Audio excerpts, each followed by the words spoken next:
जय हरी विठ्ठल मंडळी. आज आपण एका फार महत्त्वाच्या विषयावर बोलणार आहोत. आजच्या पिढीसाठी विठोबा भक्तीचा खरा अर्थ काय आहे. वारी करणं म्हणजे फक्त चालणं नाही, अभंग म्हणणं म्हणजे फक्त शब्द उच्चारण नाही, आणि देव म्हणजे फक्त दगडातली मूर्ती नाही. विठोबा म्हणजे आपल्या अंतःकरणात असलेली सहनशीलता, श्रद्धा, नम्रता, समता आणि प्रेमाचा सागर. तो आपल्या मनात बसलेला विश्वास आहे. संकटातही हरी विठ्ठल म्हणण्याची ताकद. संत नामदेव महाराज म्हणतात, देवा तूच माझा बाप, तूच माझी माय, तूच माझा सखा. हे शिकवण आहे. देव आणि भक्त यांच्यात भेद नाही. वारी, हरिपाठ, अभंग आणि दर्शन हे फक्त विधी नव्हेत, तर आपल्या अहंकाराला बाजूला ठेवून प्रेमाने जगण्याचं मार्गदर्शन आहे. आजच्या पिढीसाठी खरा संदेश म्हणजे जन्मभर पाठीशी असलेली सावली शोधायची असेल तर त्या विठोबाच्या मऊ विटेवर माथा टेकायला विसरू नका. तुकाराम महाराज म्हणतात, एक पंढरीची वारी, एक नामाचा जप, हाच आहे खरा आधार. आजच्या धकाधकीच्या जीवनात ताणतणाव, मत्सर, स्पर्धा यांच्या भोवऱ्यात माणूस हरवतोय.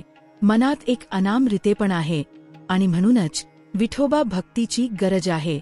विठोबा म्हणजे शांती, आत्मविश्वास आणि सकारात्मक ऊर्जा. वारी म्हणजे फक्त पंढरपूरला पायाने चालणं नव्हे, तर अहंकाराच्या बुटांना बाजूला ठेवून प्रेमाने वागणं आहे. वारी म्हणजे सर्व माणसांत एकतेचा धागा, सर्वांना सोबत घेऊन चालणे, कोणालाही मागे न टाकणे, संकटातही देवाच्या नावाचा ध्यास ठेवणे, मनाची वाईट सवयी झटकून टाकणे, आणि सगळ्यात महत्त्वाचं आपल्यामधल्या माणूसपणाला जागवणे. पंढरपूरची वारी सांगते, जातपात, पैसा, मोठे पंछोटेपण या सगळ्या गोष्टींना बाजूला ठेवा. फक्त प्रेमाने, नम्रतेने वागा. आज जर तुम्हाला जन्मभर पाठीशी असलेली सावली हवी असेल, संकटात आधार हवा असेल, सुखात सोबती हवी असेल, तर त्या विठोबाच्या मऊ विटेवर माथा टेकायला विसरू नका. कारण देव दगडात नसतो, तो आपल्या वागण्यात, मनात आणि प्रेमात असतो. वारी म्हणजे वाटेवर तहान, भूक, उन्हाळा, पाऊस सहन करत फक्त विठोबाच्या नावानं चालणं. ह्यामुळे मन शुद्ध होतं, राग, द्वेष, मत्सर विसरून अहंकार गळून पडतो आणि भक्ती निर्माण होते. प्रेमाचा हात पुढं करणे. संत चोखामेळा म्हणतात, आधी विठोबा मग मी. वारीचं अंतिम कारण म्हणजे अहंकाराचा संपूर्ण त्याग. आजच्या पिढीने हेच शिकायची गरज आहे. तुकाराम महाराज, नामदेव, एकनाथ, सावता माळी, ज्ञानेश्वर माऊली यांच्यासारख्या संतांच्या पावलावर पाऊल ठेवून विठोबाच्या विटेवर लोटांगण घालणं म्हणजेच खऱ्या अर्थाने माणूसपण.